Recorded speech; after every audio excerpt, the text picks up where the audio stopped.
Soekarno dari kelompok 1 yang berjudul Perkembangan Konstitusi di Indonesia, HTN D semester 5. Perkembangan konstitusi di Indonesia pada dasarnya kemungkinan untuk mengadakan perubahan atau penyusunan itu memang ada suatu penyusunan Undang-Undang Dasar sendiri dengan merumuskan dalam pasal 37 Undang-Undang 1945 tentang perubahan Undang-Undang Dasar, dan apabila MPR bermaksud akan mengubah Undang-Undang Dasar pada pasal 37 Undang-Undang Dasar 1945, seharusnya hal ini harus dinyatakan lebih dalam seluruh rakyat Indonesia.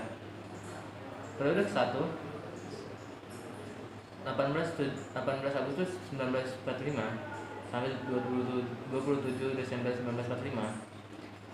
Pola masa periode pertama kali ini membentuk negara Indonesia atau pada Republik Indonesia diproklamasikan 17 Agustus. Ini mempunyai Undang-Undang Dasar.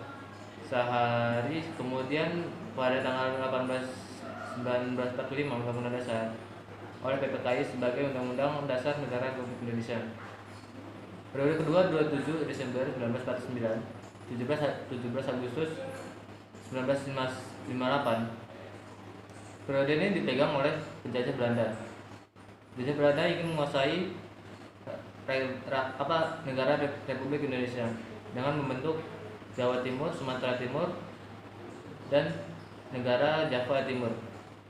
Periode ketiga 1959 57 sampai 5 Juli 1959. Periode ini dipegang oleh penjajah Jepang yang telah ingin menguasai negara dari 57 sampai 5 Juli 1959. Periode ini dipegang oleh penjajah Jepang yang telah ingin menguasai negara Indonesia setelah Belanda.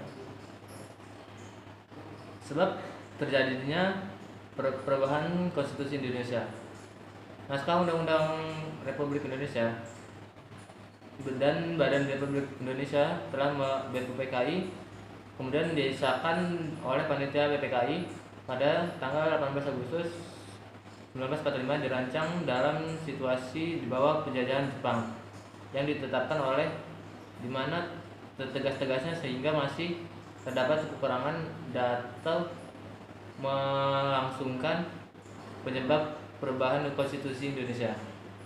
Semangat rakyat Indonesia untuk Assalamualaikum warahmatullahi wabarakatuh. Nama saya Amdian Badra, NPS 1921020272. Di sini saya akan melanjutkan presentasi Anggito Ratno. Ia menyatakan situasi yang penting bisa mempengaruhi perubahan konstitusi karena sistem ketatanegaraan tidak dijalankan dengan baik. Dalam pemerintahan kacau dan terjadi ketidakpercayaan dalam menjalankan pemerintah, maka melalui dekret Presiden kembali menggunakan Undang-Undang Dasar 1945.